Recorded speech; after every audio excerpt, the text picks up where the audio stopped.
ನಮಸ್ಕಾರ. ಇಂದು ನಾವು 19ನೇ ಶತಮಾನದ ಭಾರತಕ್ಕೆ ಅಂದ್ರೆ ಒಂದು ವಿಭಿನ್ನ ಕಾಲಘಟ್ಟಕ್ಕೆ ಹೋಗೋಣ. ಆಗಿನ ಕಾಲದ ಸಾಮಾಜಿಕ ಕಟ್ಟುಪಾಡುಗಳನ್ನೇ ಮುರಿದು ಶಿಕ್ಷಣ ಮತ್ತು ಸಮಾನತೆಗಾಗಿ ಹೋರಾಡದ ಒಬ್ಬ ದಿಟ್ಟ ಮಹಿಳೆಯ ಬಗ್ಗೆ ಮಾತಾಡೋಣ. ಸಾವಿತ್ರಿಬಾಯಿ ಫುಲೆ. ಹೌದು, ಸಾವಿತ್ರಿಬಾಯಿ ಫುಲೆ. ನಮ್ಮಲ್ಲಿ ಸಾವಿತ್ರಿಬಾಯಿ ಫುಲೆ ಶಿಕ್ಷಣ ಮತ್ತು ಸಾಮಾಜಿಕ ಸಮಾನತೆಯ ಶಿಲ್ಪಿ ಅಂತ ಒಂದು ಲೇಖನ ಇದೆ. ಇದರ ಆಧಾರದ ಮೇಲೆ ನಾವು ಆಳವಾಗಿ ಚರ್ಚಿಸೋಣ. ಸರಿ. ನೋಡಿ, ಸಾವಿತ್ರಿಬಾಯಿ ಫುಲೆ ಅಂದ್ರೆ ಎಲ್ರಿಗೂ ತಕ್ಷಣ ನೆನಪಾಗೋದು ಭಾರತದ ಮೊದಲ ಮಹಿಳಾ ಶಿಕ್ಷಕಿ ಅಂತ. ಹೌದು, ಅದೇ ಅವರ ದೊಡ್ಡ ಗುರುತು. ಆದ್ರೆ ಈ ಲೇಖನ ಹೇಳೋದೇನಂದ್ರೆ ಆ ಒಂದು ಬಿರುದಿನ ಹಿಂದೆ ಅದಕ್ಕಿಂತನೂ ದೊಡ್ಡ ಒಂದು ಕ್ರಾಂತಿಕಾರಿಕವಾದ ಕಥೆ ಇದೆ. ಆ ಕಥೆ ಏನು, ಅವರನ್ನ ಕೇವಲ ಒಬ್ಬ ಶಿಕ್ಷಕಿಯಿಂದ ಒಂದು ಚಳುವಳಿಯನ್ನಾಗಿ ರೂಪಿಸಿದ್ದು ಯಾವುದು ಅಂತ ನೋಡೋಣ. ಖಂಡಿತ. ಈ ಚರ್ಚೆಯ ಉದ್ದೇಶ ಕೇವಲ ಅವರ ಜೀವನದ ಘಟನೆಗಳನ್ನು ಪಟ್ಟಿ ಮಾಡೋದಲ್ಲ, ಬದಲಿಗೆ ಆ ಕಾಲದಲ್ಲಿ ಅಂದ್ರೆ ಜಾತಿ ಮತ್ತು ಪಿತೃಪ್ರಧಾನ ವ್ಯವಸ್ಥೆ ಒಂದಕ್ಕೊಂದು ಬೆಸೆದುಕೊಂಡಿದ್ದಾಗ ಒಬ್ಬ ಮಹಿಳೆ ಹೇಗೆ ಆ ಎರಡೂ ವ್ಯವಸ್ಥೆಗಳ ವಿರುದ್ಧ ಒಂದೇ ಸಲ ಹೋರಾಡಿದ್ರು ಅನ್ನೋದನ್ನ ಅರ್ಥ ಮಾಡ್ಕೊಳ್ಳೋದು. ಹೌದು, ಅವರ ಪ್ರತಿಯೊಂದು ಹೆಜ್ಜೆಯೂ ಒಂದು ದೊಡ್ಡ ತತ್ವಶಾಸ್ತ್ರದ ಭಾಗವಾಗಿತ್ತು.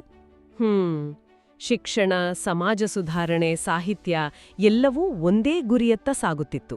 ಹಾಗಾದ್ರೆ ಈ ಚರ್ಚೆಯನ್ನು ಒಂದು ಅಚ್ಚರಿಯ ಸಂಗತಿಯೊಂದಿಗೆ ಆರಂಭಿಸೋಣ. ಇದು ಅವರ ಇಡೀ ಹೋರಾಟಕ್ಕೆ ಒಂದು ಅದ್ಭುತವಾದ ಆರಂಭವನ್ನು ಕೊಡುತ್ತೆ. ಓಕೆ. ಭಾರತದ ಮೊದಲ ಮಹಿಳಾ ಶಿಕ್ಷಕಿ ಅಂತ ನಾವೆಲ್ಲ ಕರೆಯುವ ಸಾವಿತ್ರಿಬಾಯಿ ಫೂಲೆ ಅವರು ಮದುವೆಯಾಗುವವರೆಗೂ ಸಂಪೂರ್ಣವಾಗಿ ಅನಕ್ಷರಸ್ಥರಾಗಿದ್ರು. ನಿಜ. ಇದು ಅವರ ಪ್ರಯಾಣವನ್ನು ಇನ್ನಷ್ಟು ಅಸಾಧಾರಣವಾಗಿಸುತ್ತೆ ಅಲ್ವಾ?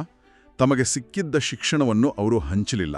ಮೊದಲು ತಮಗಾಗಿಯೇ ಶಿಕ್ಷಣವನ್ನು ಗೆಲ್ಲಬೇಕಿತ್ತು, ಆಮೇಲೆ ಅದನ್ನು ಜಗತ್ತಿಗೆ ಹಂಚಬೇಕಿತ್ತು. ಹೌದು, ಇದು ಅವರ ಹೋರಾಟದ ತೀವ್ರತೆಯನ್ನು ತೋರಿಸುತ್ತೆ. ಸರಿ, ಹಾಗಾದ್ರೆ ಅವರ ಕಥೆ ಎಲ್ಲಿಂದ ಶುರುವಾಯಿತು ಅಂತ ನೋಡೋಣ. ಖಂಡಿತ. ಲೇಖನದ ಪ್ರಕಾರ ಸಾವಿತ್ರಿಬಾಯಿ ಅವರು ಜನಿಸಿದ್ದು 3 ಜನವರಿ 1831 ಮಹಾರಾಷ್ಟ್ರದ ಸತಾರಾ ಜಿಲ್ಲೆಯ ನಾಯಗಾಂವ್ ಅನ್ನೋ ಒಂದು ಸಣ್ಣ ಹಳ್ಳಿಯಲ್ಲಿ. ಅವರ ತಂದೆ ಕಂಡೋಜಿ ನೇವೇಶೆ ಪಾಟೀಲ್ ಮತ್ತು ತಾಯಿ ಲಕ್ಷ್ಮಿ. ಆಗಿನ ಕಾಲದ ಪದ್ಧತಿಯಂತೆ ಅವರಿಗೆ ಕೇವಲ 9ನೇ ವಯಸ್ಸಿನಲ್ಲಿ ಮದುವೆ ಆಯಿತು. ಹೌದು, 13 ವರ್ಷದ ಜ್ಯೋತಿರಾವ್ ಫೂಲೆಯವರ ಜೊತೆ. ಇಲ್ಲಿ ನಾವು ಆ ಕಾಲದ ಸನ್ನಿವೇಶವನ್ನು ಸ್ವಲ್ಪ ಅರ್ಥ ಮಾಡಿಕೊಳ್ಬೇಕು. ಪ್ಲೀಸ್ ಹೇಳಿ. ಮಹಿಳೆಯರಿಗೆ ಶಿಕ್ಷಣವನ್ನು ಸಂಪೂರ್ಣವಾಗಿ ನಿಷೇಧಿಸಲಾಗಿತ್ತು. ಹೆಣ್ಮಕ್ಳು ಓದಿದ್ರೆ ಗಂಡನ ಆಯುಸ್ಸು ಕಡಿಮೆ ಆಗುತ್ತೆ, ಅವರು ದಾರಿ ತಪ್ತಾರೆ, ಇಂತಹ ಮೂಢನಂಬಿಕೆಗಳು ಸಮಾಜದಲ್ಲಿ ಆಳವಾಗಿ ಬೇರೂರಿತ್ತು. ಅಂತಹ ಕಾಲದಲ್ಲಿ ಒಬ್ಬ ಹುಡುಗಿ ಓದೋ ಯೋಚನೆ ಮಾಡೋದೇ ಒಂದು ದೊಡ್ಡ ಅಪರಾಧವಾಗಿತ್ತು. ಖಂಡಿತ. ಇಲ್ಲೇ ಹೋಡಿ, ಕತೆ ಒಂದು ದೊಡ್ಡ ತಿರುವು ಪಡೆಯೋದು. ಸ್ವತಃ ಶಿಕ್ಷಣದ ಮಹತ್ವವನ್ನು ಬಲ್ಲವರಾಗಿದ್ದ ಅವರ ಪತಿ ಜ್ಯೋತಿರಾವ್ ಫುಲೆ ಅವರೇ ಸಮಾಜದ ಕಟ್ಟಳೆಗಳೆಲ್ಲ ಮೀರಿ ಸಾವಿತ್ರಿಬಾಯಿಯವರಿಗೆ ಮನೆಯಲ್ಲೇ ಓದು ಬರಹ ಕಲಿಸಲು ಶುರು ಮಾಡಿದ್ರು. ಇದು ಬಹಳ ಮುಖ್ಯವಾದ ಘಟ್ಟ. ಇದನ್ನು ನಾವು ಕೇವಲ ಒಬ್ಬ ಪತಿ ತನ್ನ ಪತ್ನಿಗೆ ಸಹಾಯ ಮಾಡಿದ್ದು ಅಂತ ನೋಡಬಾರದು. ಅದೊಂದು ರಾಜಕೀಯ ಮತ್ತು ಸಾಮಾಜಿಕ ಬಂಡಾಯದ ಕ್ರಿಯೆ. ಅವರ ಮನೆಯ 4 ಗೋಡೆಗಳ ಮಧ್ಯೆ ಒಂದು ದೊಡ್ಡ ಕ್ರಾಂತಿಗೆ ಬೀಜ ಬಿತ್ತು. ಹೌದು, ನೀವು ಹೇಳಿದ ಮಾತು ಬಹಳ ಮುಖ್ಯ. ಆ ಒಂದು ವೈಯಕ್ತಿಕ ಘಟನೆಯೇ ಮುಂದೆ ಭಾರತದಲ್ಲಿ ಮಹಿಳಾ ಶಿಕ್ಷಣದ ದೊಡ್ಡ ಆಂದೋಲನಕ್ಕೆ ಅಡಿಪಾಯ ಹಾಕಿತು. ಅವರ ಮನೆಯೇ ಅವರ ಮೊದಲ ಶಾಲೆಯಾಯಿತು. ಹೌದು. ಜ್ಯೋತಿರಾವ್ ಅವರು ಸಾವಿತ್ರಿಬಾಯಿಯವರಲ್ಲಿನ ಕಲಿಯುವ ಹಸಿವು ಮತ್ತು ಅಸಾಧಾರಣ ಸಾಮರ್ಥ್ಯವನ್ನು ಗುರುತಿಸಿದ್ರು. ಇದು ಕೇವಲ ಕಲಿಸುವುದಾಗಿರಲಿಲ್ಲ, ತನ್ನ ಪತ್ನಿಯನ್ನು ಒಬ್ಬ ಸಮಾನ ಪಾಲುದಾರಳಾಗಿ, ತನ್ನ ಹೋರಾಟದ ಸಹಯೋಧೆಯಾಗಿ ನೋಡುವ ದೃಷ್ಟಿಕೋನವಾಗಿತ್ತು. ಈ ಅಡಿಪಾಯದ ಮೇಲೆ ಅವರು ಒಂದು ದೊಡ್ಡ ಚಳುವಳಿಯನ್ನೇ ಕಟ್ಟಿದರು. ಲೇಖನದಲ್ಲಿ ಒಂದು ಪ್ರಮುಖ ಘಟ್ಟವನ್ನು ಉಲ್ಲೇಖಿಸಲಾಗಿದೆ. 1848ರಲ್ಲಿ ಸಾವಿತ್ರಿಬಾಯಿ ಮತ್ತು ಜ್ಯೋತಿರಾವ್ ದಂಪತಿಗಳು ಪುಣೆಯ ಭಿಡೇವಾಡಾದಲ್ಲಿ ಭಾರತದ ಮೊತ್ತಮೊದಲ ಹೆಣ್ಮಕ್ಕಳ ಶಾಲೆಯನ್ನು ಸ್ಥಾಪಿಸಿದರು. ಮತ್ತು ಆಗ ಸಾವಿತ್ರಿಬಾಯಿಯವರು ಭಾರತದ ಮೊದಲ ಮಹಿಳಾ ಶಿಕ್ಷಕಿಯಾದರು. ಅವರಿಗೆ ಆಗ ಕೇವಲ 17 ವರ್ಷ ವಯಸ್ಸು. 17 ವರ್ಷ ಯೋಚನೆಯಿಸಿ. ಆ ವಯಸ್ಸಿನಲ್ಲಿ ಅವರು ಇಡೀ ದೇಶದ ಇತಿಹಾಸವನ್ನು ಬದಲಾಯಿಸುವ ಕೆಲಸಕ್ಕೆ ಕೈ ಹಾಕಿದರು. ಅದರ ಪರಿಣಾಮ ಎಷ್ಟಿತ್ತು ಅಂದ್ರೆ ಲೇಖನದಲ್ಲಿರೋ ಅಂಕಿಅಂಶಗಳು ಬೆರಗುಗೊಳಿಸುತ್ತವೆ. 1851ರ ಹೊತ್ತಿಗೆ, ಅಂದ್ರೆ ಕೇವಲ 3 ವರ್ಷಗಳಲ್ಲಿ. ಹೌದು, ಅವರು ಪುಣೆಯಲ್ಲಿ 3 ಶಾಲೆಗಳನ್ನು ನಡೆಸುತ್ತಿದ್ರು. ಅಲ್ಲಿ ಸುಮಾರು 150 ವಿದ್ಯಾರ್ಥಿನಿಯರಿದ್ರು. 150? ಇದು ಅಂದಿನ ಸರ್ಕಾರಿ ಶಾಲೆಗಳಲ್ಲಿ ಓದುತ್ತಿದ್ದ ಒಟ್ಟು ಹುಡುಗರ ಸಂಖ್ಯೆಗಿಂತ ಹೆಚ್ಚಾಗಿತ್ತು. ಓ. ಇದು ಏನನ್ನು ತೋರಿಸುತ್ತೆ ಅಂದ್ರೆ ಹೆಣ್ಮಕ್ಕಳ ಶಿಕ್ಷಣಕ್ಕೆ ಒಂದು ದೊಡ್ಡ ಸುಪ್ತವಾದ ಬೇಡಿಕೆ ಇತ್ತು. ಫುಲೆ ದಂಪತಿಗಳು ಆ ಬೇಡಿಕೆಗೆ ಧನಿಯಾದ್ರು ಅಷ್ಟೇ. ಅದೇ ಈ ದಾರಿ ಸುಲಭವಾಗಿರಲಿಲ್ಲ, ಖಂಡಿತವಾಗಿಯೂ ಇರಲಿಲ್ಲ. ಇಲ್ಲವೇ ಇಲ್ಲ. ಅವರು ಶಾಲೆಗೆ ನಡೆದು ಹೋಗುವಾಗ ಎದುರಿಸುತ್ತಿದ್ದ ಅವಮಾನ, ಅಬ್ಬಾ, ಸಂಪ್ರದಾಯವಾದಿಗಳು ಅವರ ಮೇಲೆ ಕಲ್ಲು, ಕೆಸರು, ಸಗಣಿಯನ್ನೆಲ್ಲ ಎಸೆಯುತ್ತಿದ್ದರು. ಹೌದು, ಲೇಖನದಲ್ಲಿ ಆ ಮನಕಲಕುವ ವಿವರ ಇದೆ. ಅವರು ಪ್ರತಿದಿನ ತಮ್ಮ ಜೊತೆ ಒಂದು ಹೆಚ್ಚುವರಿ ಸೀರೆಯನ್ನು ತೆಗೆದುಕೊಂಡು ಹೋಗುತ್ತಿದ್ದರಂತೆ.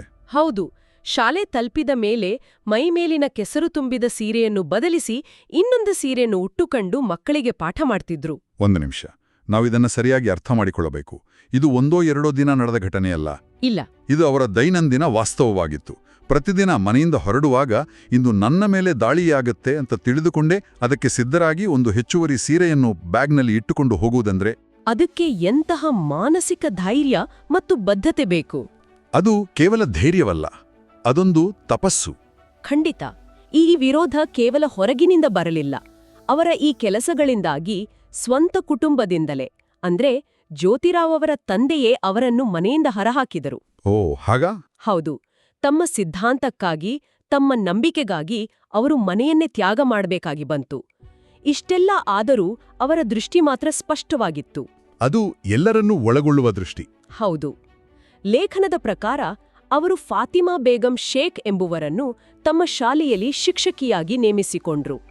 ಇದರಿಂದ ಫಾತಿಮಾ ಬೇಗಂ ಶೇಖ್ ಅವರು ಭಾರತದ ಮೊದಲ ಮುಸ್ಲಿಂ ಮಹಿಳಾ ಶಿಕ್ಷಕಿಯಾದರು. ಇದು ಅವರ ವಿಶಾಲ ಮನೋಭಾವವನ್ನು ಸ್ಪಷ್ಟವಾಗಿ ತೋರಿಸುತ್ತೆ.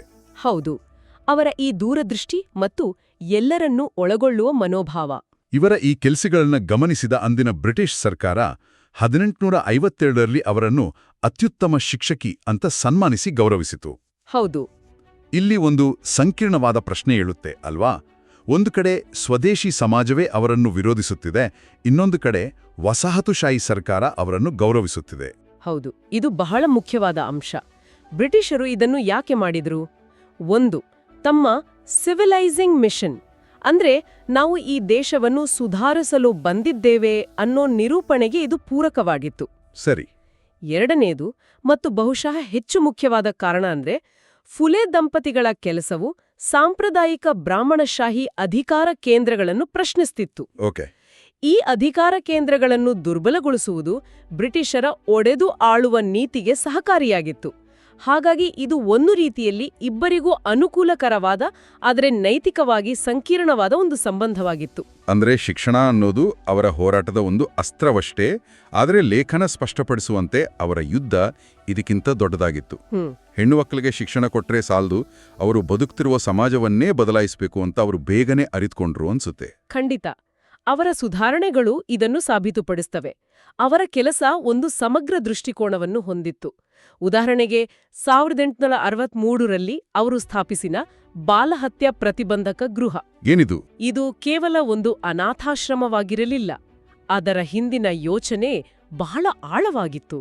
ಆಗಿನ ಕಾಲದಲ್ಲಿ ವಿಧವೆಯರು ಲೈಂಗಿಕ ಶೋಷಣೆಗೆ ಒಳಗಾಗಿ ಗರ್ಭಿಣಿಯಾದಾಗ ಸಮಾಜದ ಅವಮಾನಕ್ಕೆ ಹೆದರಿ ತಮ್ಮ ನವಜಾತ ಶಿಶುಗಳನ್ನು, ಅದರಲ್ಲೂ ಹೆಣ್ಮಕ್ಕಳನ್ನು ಕೊಲ್ಲುತ್ತಿದ್ದರು. ಅಯ್ಯೋ. ಈ ಗೃಹವು ಅಂಥ ಮಹಿಳೆಯರಿಗೆ ಆಶ್ರಯ ನೀಡಿ ಅವರ ಮಕ್ಕಳನ್ನು ರಕ್ಷಿಸಿತು. ಇದು ಬೂಟಾಟಿಕೆಯ ಸಮಾಜದ ಮುಖಕ್ಕೆ ಹಿಡಿದ ಕನ್ನಡಿಯಾಗಿತ್ತು.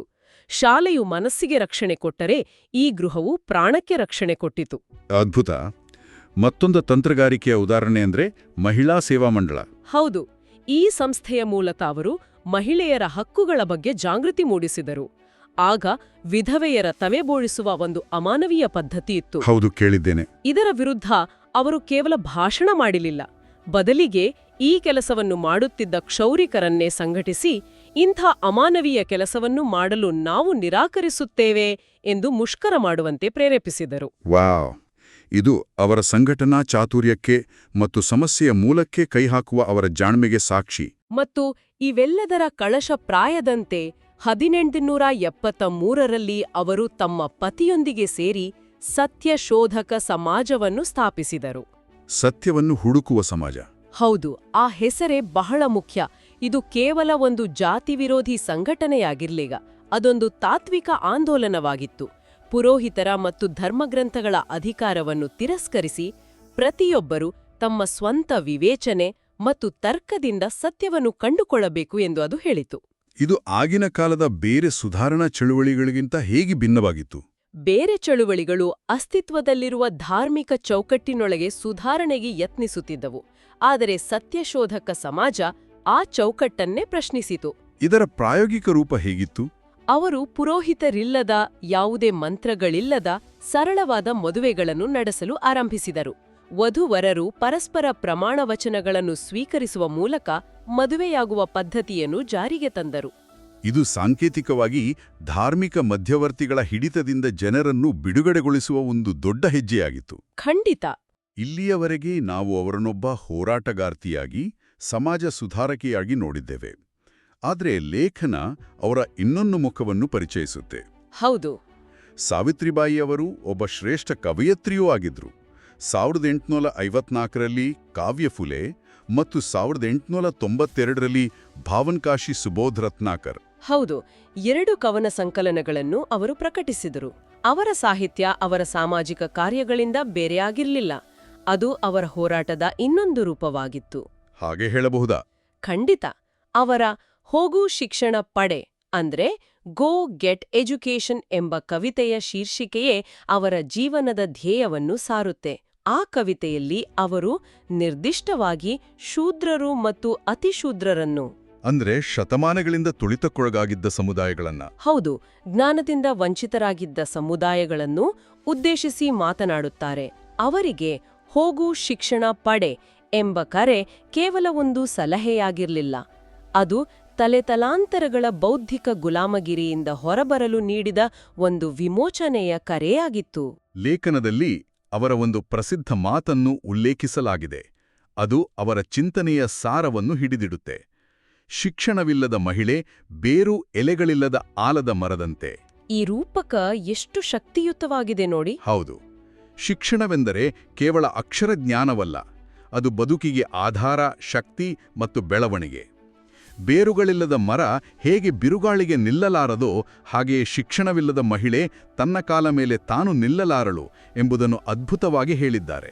ಈ ಮಾತು ಅವರ ಚಿಂತನೆಯ ಆಳವನ್ನು ತೋರಿಸುತ್ತದೆ.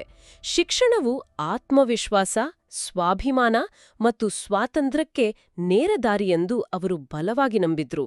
ಅದಕ್ಕಾಗಿಯೇ ಅವರು ತಮ್ಮ ಇಡೀ ಜೀವನವನ್ನೇ ಅದಕ್ಕಾಗಿ ಮುಡಿಪಾಗಿಟ್ರು. ಅವರ ಸಾವು ಕೂಡ ಅವರ ಬದುಕಿನಂತೆಯೇ ಸೇವಾಮಯವಾಗಿತ್ತು. ಹೌದು. ಅವರ ಜೀವನದ ಅಂತಿಮ ಅಧ್ಯಾಯ ಅವರ ವ್ಯಕ್ತಿತ್ವಕ್ಕೆ ಹಿಡಿದ ಕೈಗನ್ನಡಿ. 1897ರಲ್ಲಿ ಪುಣೆಯಲ್ಲಿ ಪ್ಲೇಗ್ ಸಾಂಕ್ರಾಮಿಕ ರೋಗ ಭೀಕರವಾಗಿ ಹರಡಿತ್ತು. ಆಗ ಸಾವಿತ್ರಿಬಾಯಿಯವರು ತಮ್ಮ ದತ್ತುಪುತ್ರ ಯಶವಂತರಾವ್ ಜೊತೆ ಸೇರಿ ರೋಗಿಗಳಿಗಾಗಿ ಒಂದು ಚಿಕಿತ್ಸಾಲಯವನ್ನು ತೆರೆದರು. ಅವರು ಕೇವಲ ಅದನ್ನು ನಿರ್ವಹಿಸ್ತಿರ್ಲಿಲ್ಲ, ರೋಗಿಗಳನ್ನ ತಾವೇ ತಮ್ಮ ಬೆನ್ನು ಮೇಲೆ ಹೊತ್ತು ತಂದು ಸೇವೆ ಮಾಡ್ತಿದ್ರು. ಅಂತಹ ಒಂದು ಸಂದರ್ಭದಲ್ಲೇ ಒಬ್ಬ ಪ್ಲೇಗ್ ಪೀಡಿತ ಬಾಲಕನನ್ನು ಹೊತ್ತು ತರುವಾಗ ಅವರಿಗೂ ಆ ರೋಗ ತಗುಲಿತು. 10 ಮಾರ್ಚ್ 1897ರಂದು ಅವರು ನಿಧನರಾದರು. ಅವರ ಬದುಕು ಮತ್ತು ಸಾವು ಎರಡೂ ಸೇವೆಗಾಗಿಯೇ ಮೀಸಲಾಗಿತ್ತು. ಹೌದು. ಅವರ ಕೆಲಸಗಳು ಮುಂದಿನ ಪೀಳಿಗೆಯ ಮಹಿಳೆಯರಿಗೆ ಶಿಕ್ಷಣದ ಬಾಗಿಲನ್ನು ತೆರೆಯಿತು ಮತ್ತು ತಮ್ಮ ಹಕ್ಕುಗಳಿಗಾಗಿ ಹೋರಾಡಲು ದಾರಿ ಮಾಡಿಕೊಟ್ಟಿತು. ಅವರು ಕೇವಲ ಶಾಲೆಗಳನ್ನು ತೆರೆಯಲಿಲ್ಲ, ಅವರು ಮನಸ್ಸುಗಳನ್ನು ತೆರೆದ್ರು. ಈ ಚರ್ಚೆಯನ್ನು ಒಟ್ಟಾರೆಯಾಗಿ ನೋಡಿದಾಗ ನಾವು ಭಾರತದ ಮೊದಲ ಮಹಿಳಾ ಶಿಕ್ಷಕಿ ಎಂಬ ಒಂದು ಸರಳವಾದ ಬಿರುದಿನೊಂದಿಗೆ ಆರಂಭಿಸಿದೆವು.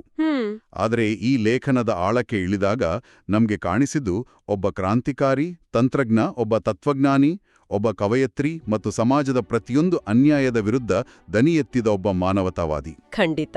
ಅವರು ಹಚ್ಚಿದ ಜ್ಞಾನದ ದೀಪ ಇಂದಿಗೂ ಬೆಳಗುತ್ತಿದೆ ಮತ್ತು ಭಾರತದ ಸಾಮಾಜಿಕ ಇತಿಹಾಸದಲ್ಲಿ ಅವರ ಹೆಸರು ಅಳಿಸಲಾಗದಂತೆ ಉಳಿದಿದೆ.